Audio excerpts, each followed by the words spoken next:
Hello दोस्तों, नमस्कार। आज मैं पुनः उपस्थित हूँ श्रीमद् भगवद गीता के 13वें अध्याय के साथ। तो अपने परमपिता परमेश्वर से आशीर्वाद लेते हुए आइए शुरू करते हैं।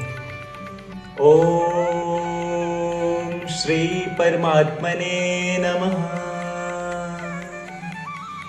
अथ त्रयोदशो अध्याय। श्री भगवान बोले, हे अर्जुन, यह शरीर क्षेत्र इस नाम से कहा जाता है और इसको जो जानता है उसको क्षेत्रज्ञ इस नाम से उनके तत्व को जानने वाले ज्ञानीजन कहते हैं। हे अर्जुन, तू सब क्षेत्रों में क्षेत्रज्ञ अर्थात जीवात्मा भी मुझे ही जान, और क्षेत्र क्षेत्रज्ञ को अर्थात विकार सहित प्रकृति का और पुरुष का जो तत्व से जानना है वह ज्ञान है, ऐसा मेरा मत है। वह क्षेत्र जो और जैसा है तथा जिन विकारों वाला है और जिस कारण से जो हुआ है, तथा वह क्षेत्रज्ञ भी जो और जिस प्रभाव है, वह सब संक्षेप में मुझसे सुन। यह क्षेत्र और क्षेत्रज्ञ का तत्व ऋषियों द्वारा बहुत प्रकार से कहा गया है और विविध वेद मंत्रों द्वारा भी विभाग पूर्वक कहा गया है, तथा भली भांति निश्चय किए हुए युक्त ब्रह्म सूत्र के पदों द्वारा भी कहा गया है। 5 महाभूत अहंकार, बुद्धि और मूल प्रकृति भी, तथा 10 इंद्रियां, एक मन और 5 इंद्रियों के विषय अर्थात शब्द, स्पर्श, रूप, रस और गंध, तथा इच्छा, द्वेष, सुख, दुख, स्थूल देह का पिंड चेतना और धृति, इस प्रकार विकारों से सहित यह क्षेत्र संक्षेप में कहा गया है। श्रेष्ठता के अभिमान का अभाव, दंभाचरण का अभाव, किसी भी प्राणी को किसी प्रकार भी न सताना, क्षमा भाव, मन वाणी आदि की सरलता, श्रद्धा भक्ति सहित गुरु की सेवा, बाहर भीतर की शुद्धि, अंतःकरण की स्थिरता और मन इंद्रियों सहित शरीर का निग्रह, इस लोक और परलोक के संपूर्ण भोगों में आसक्ति का अभाव और अहंकार का भी अभाव, जन्म, मृत्यु, जरा और रोग आदि में दुख और दोषों का बार बार विचार करना, पुत्र, स्त्री, घर और धन आदि में आसक्ति का अभाव, ममता का न होना, तथा प्रिय और अप्रिय की प्राप्ति में सदा ही चित्त का सम रहना, मुझ परमेश्वर में अनन्य योग के द्वारा अव्यभिचारिणी भक्ति तथा एकांत और शुद्ध देश में रहने का स्वभाव, और विषयासक्त मनुष्यों के समुदाय में प्रेम का न होना, अध्यात्म ज्ञान, नित्य स्थिति और तत्व ज्ञान के अर्थ रूप परमात्मा को ही देखना, यह सब ज्ञान है, और जो इससे विपरीत है वही अज्ञान है, ऐसा कहा है। जो जानने योग्य है तथा जिसको जानकर मनुष्य परमानंद को प्राप्त होता है, उसको भली भांति कहूँगा। वह अनादि वाला पर ब्रह्म न सत्य ही कहा जाता है न असत्य ही। वह सब और हाथ पैर वाला, सब और नेत्र, सिर और मुख वाला तथा सब और कान वाला है, क्योंकि वह संसार में सबको व्याप्त करके स्थित है। वह संपूर्ण इंद्रियों के विषयों को जानने वाला है, परंतु वास्तव में सब इंद्रियों से रहित है, तथा आसक्ति रहित होने पर भी सबका धारण पोषण करने वाला है, और निर्गुण होने पर भी गुणों को भोगने वाला है। वह चराचर सब भूतों के बाहर भीतर परिपूर्ण है, और चर अचर भी वही है, और वह सूक्ष्म होने से अविज्ञ है, तथा अति समीप में और दूर में भी स्थित वही है।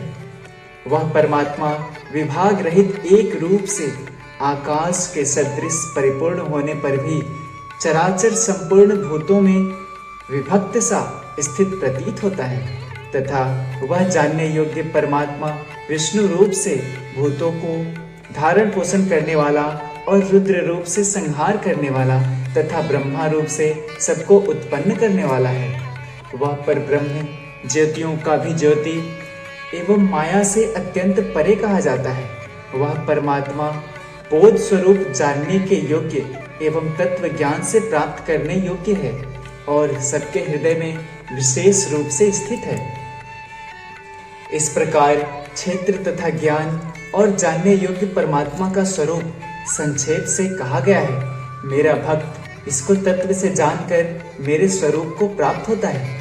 प्रकृति और पुरुष इन दोनों को ही तू अनादि जान और राग द्वेष आदि विकारों को तथा त्रिगुणात्मक संपूर्ण पदार्थों को भी प्रकृति से ही उत्पन्न जान।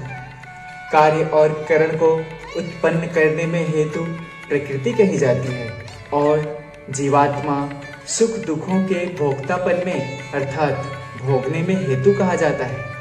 प्रकृति में स्थित ही पुरुष प्रकृति से उत्पन्न त्रिगुणात्मक पदार्थों को भोगता है और इन गुणों का संग ही इस जीवात्मा के अच्छी बुरी योनियों में जन्म लेने का कारण है। इस देह में स्थित यह आत्मा वास्तव में परमात्मा ही है।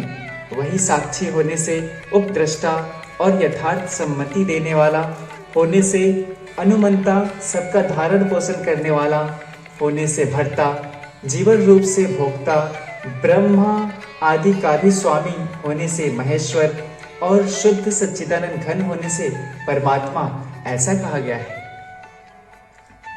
इस प्रकार पुरुष को और गुणों के सहित प्रकृति को जो मनुष्य तत्व से जानता है वह सब प्रकार से कर्तव्य कर्म करता हुआ भी फिर नहीं जन्मता। उस परमात्मा को कितने ही मनुष्य तो शुद्ध हुई सूक्ष्म बुद्धि के से ध्यान के द्वारा हृदय में देखते हैं, अन्य कितने ही ज्ञान योग के द्वारा और दूसरे कितने ही कर्मी योग के द्वारा देखते हैं अर्थात प्राप्त करते हैं। परंतु इनसे दूसरे अर्थात जो मंद बुद्धि वाले पुरुष हैं वे इस प्रकार न जानते हुए दूसरों के अर्थात तत्व के जानने वाले पुरुष से सुनकर ही तदनुसार उपासना करते हैं और वे श्रवण परायण पुरुष भी मृत्यु रूप संसार सागर को निसंदेह तर जाते हैं।